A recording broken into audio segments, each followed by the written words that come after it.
केंद्रीय गृह मंत्री अमित शाह 2 दिवसीय दौरे के लिए पश्चिम बंगाल गए हुए हैं। आज अमित शाह ने कोलकाता के दक्षिणेश्वर काली मंदिर में पूजा अर्चना की। इस दौरान शाह ने कहा कि मैं आज इस भूमि पर तुष्टीकरण की राजनीति चल रही है, इससे बंगाल की महान परंपरा आहत हुई है।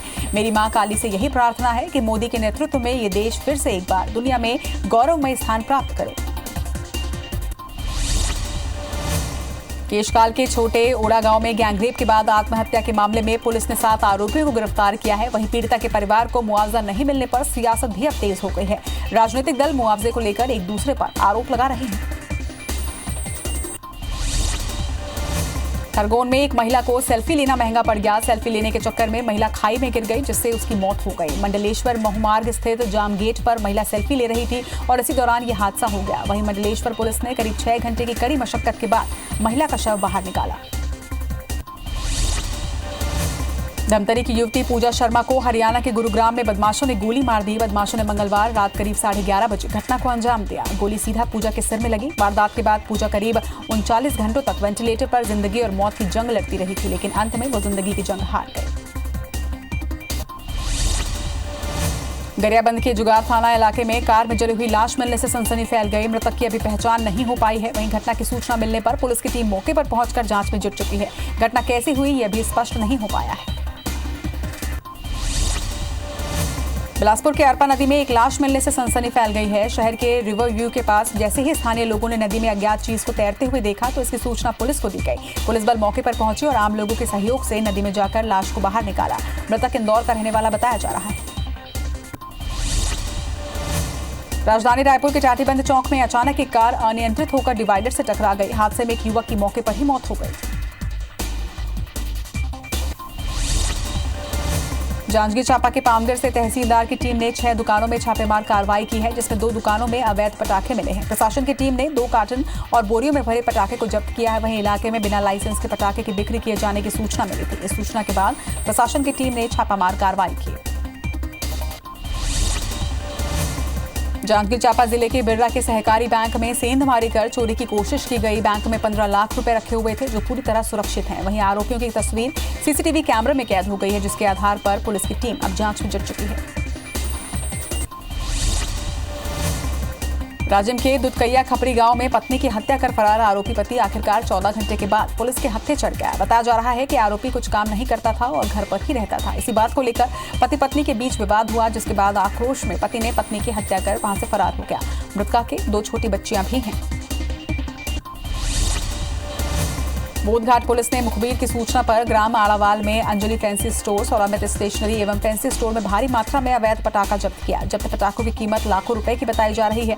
मामले में आरोपियों के खिलाफ विस्फोटक अधिनियम के तहत कार्रवाई की जा रही है। बलरामपुर जिले की बरियो पुलिस की टीम ने 6 महीने से लापता एक युवती को सरगुजा जिले से बरामद किया है। युवती को 6 महीने पहले युवक बहला फुसलाकर अपने साथ ले गया था और लगातार उसके साथ रेप कर रहा था। पीड़िता के घर से गायब होने की सूचना परिजनों ने बरियो पुलिस को दी थी। बालोद जिला अस्पताल में प्रसव के दौरान नवजात की मौत के मामले में सीएमएचओ ने बड़ी कार्रवाई की है। सीएमएचओ ने जिला चिकित्सालय बालोद के स्त्री रोग विशेषज्ञ डॉक्टर तोमेश श्रीमाली को वार्निंग लेटर जारी किया है। इसके साथ ही स्टाफ नर्स को कारण बताओ नोटिस जारी किया गया और 24 घंटे के अंदर जवाब मांगा गया है। विदेशी और चीन में बने पटाखों की बिक्री पर रोक लगाने का आदेश आते ही प्रशासनिक अफसर भी अब हरकत में आ गए हैं। जबलपुर के रांझी इलाके में पटाखा दुकानों ने प्रशासन ने औचक निरीक्षण किया और पटाखा दुकानों की जांच कर स्टॉक की जानकारी भी मांगी। वहीं प्रशासन ने व्यापारियों को स्वदेशी पटाखों की बिक्री करने की राय देते हुए चीन और विदेश में बने पटाखों की बिक्री न करने की हिदायत दी है। इंदौर में कोरोना के बाद अब डेंगू ने दस्तक दे दी है। सुदामानगर, विष्णुपुरी और नंदानगर में डेंगू के 16 मरीजों के मिलने की पुष्टि की गई है, जिससे स्वास्थ्य विभाग की परेशानी अब बढ़ गई है। विभाग लोगों से घरों में पानी जमा नहीं होने की अपील कर रहा है। इंदौर शहर की 2/3 आबादी को अगले 2 दिनों तक जल संकट का सामना करना पड़ेगा। इंदौर नगर पालिका निगम ने नर्मदा जल प्रदाय के 3rd फेज का 2 दिनों का शटडाउन किया है, जिसकी वजह से शहर के पूर्वी इलाकों की 48 पानी की टंकियां नहीं भर पाएंगी। शहर के कई टंकियों की सफाई का काम चल रहा है, जिसके चलते पानी सप्लाई प्रभावित रहेगी। बलरामपुर जिला मुख्यालय से महज 25 किलोमीटर दूर स्थित मानिकपुर गांव के लोग मूलभूत सुविधाओं के लिए तरस रहे हैं। यहां ना तो पानी की सुविधा है और ना ही अच्छी सड़क। लोग यहां नाले के पानी को पीने के लिए मजबूर है। वहीं मामले में अधिकारी का कहना है कि प्रस्ताव बनाएंगे और वहां पर कुआं खोदकर लोगों तक पानी पहुंचाया जाएगा।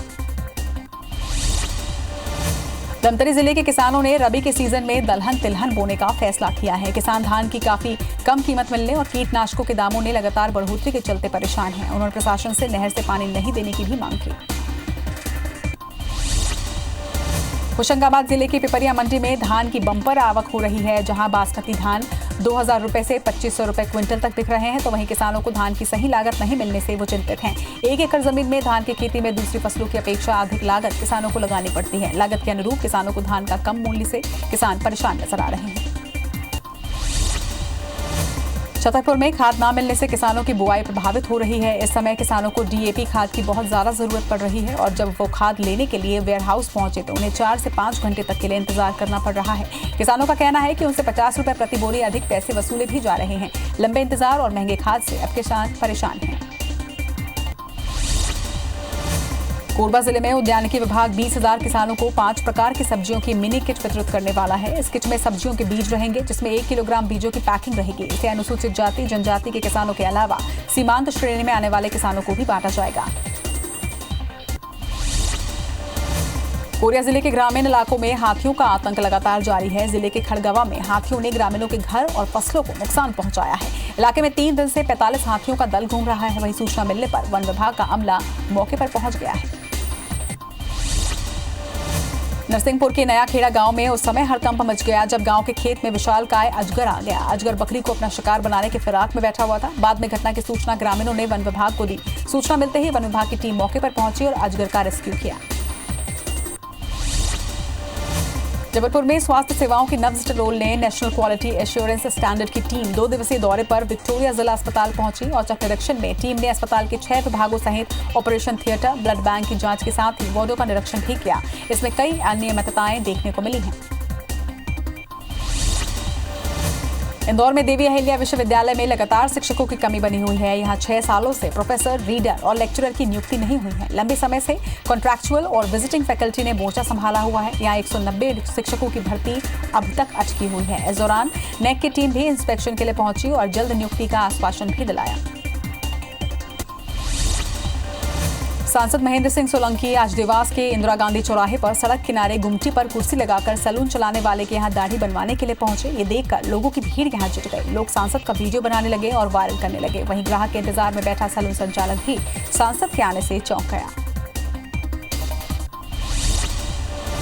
इंदौर नगर निगम विभाग द्वारा शुरू की गई पीपीएल यानी प्लास्टिक प्रीमियर लीग टीम अब तक 7,120 किलो प्लास्टिक कचरा एकत्रित कर चुकी है। बता दें कि स्वच्छता सर्वेक्षण 2021 की गाइडलाइन के अनुसार प्लास्टिक का कचरा अलग से एकत्रित करना है और इसी का पालन करते हुए निगम ने पीपीएल लीग की शुरुआत की है।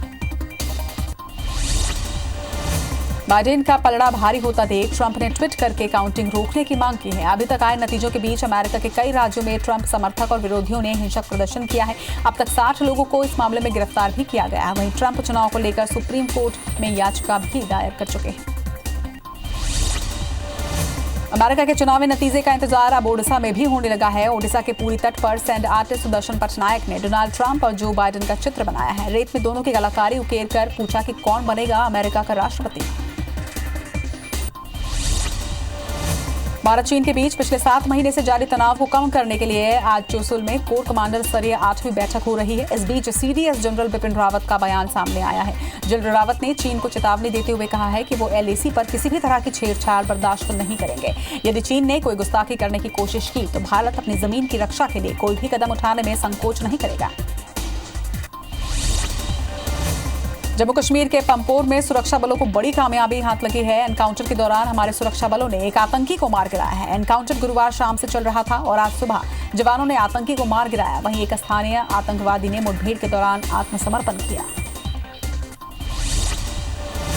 मुंबई के रिहायशी इलाके में अचानक एक पाइपलाइन फट गई, जिसके बाद देखते ही देखते पूरा इलाका नाले में तब्दील हो गया। पानी देर तक वहां पर बहता रहा। वहीं इस तरह की घटना बीएमसी के दावों की पोल खोल रही है।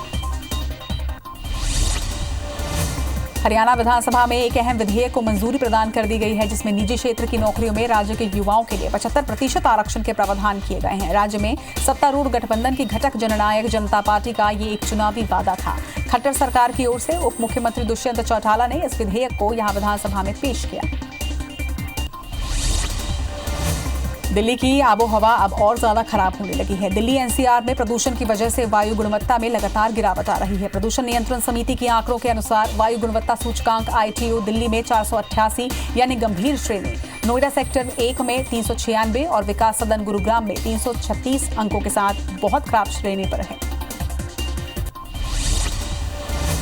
महाराष्ट्र में कार ड्राइवर बेखौफ हो चुके हैं। ये नजारा पुणे में देखने को मिला। यहां वाहन को रोकने का प्रयास करने के बाद पिपरी चिंचवड़ में एक कार के बोनट पर एक ऑन ड्यूटी ट्रैफिक पुलिसकर्मी को घसीटा गया।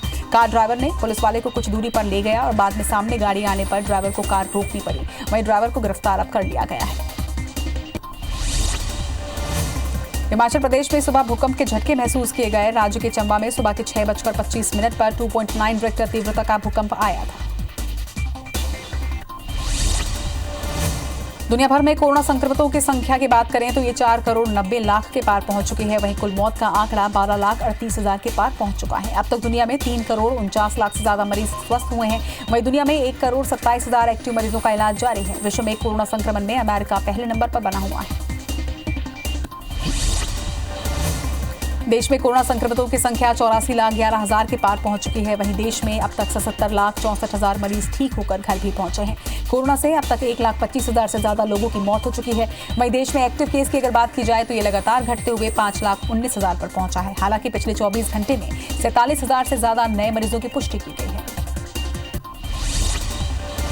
मध्य प्रदेश में कोरोना के 734 नए केस मिलने से संक्रमितों की संख्या 1,74,000 के पार पहुंच चुकी है। वहीं प्रदेश में 5 मौत से कुल आंकड़ा 2,992 पर पहुंच गया है। वहीं 817 मरीज के डिस्चार्ज होने से कुल आंकड़ा 1,64,000 पर पहुंचा। अभी 60,766 एक्टिव मरीजों का इलाज यहां जारी है।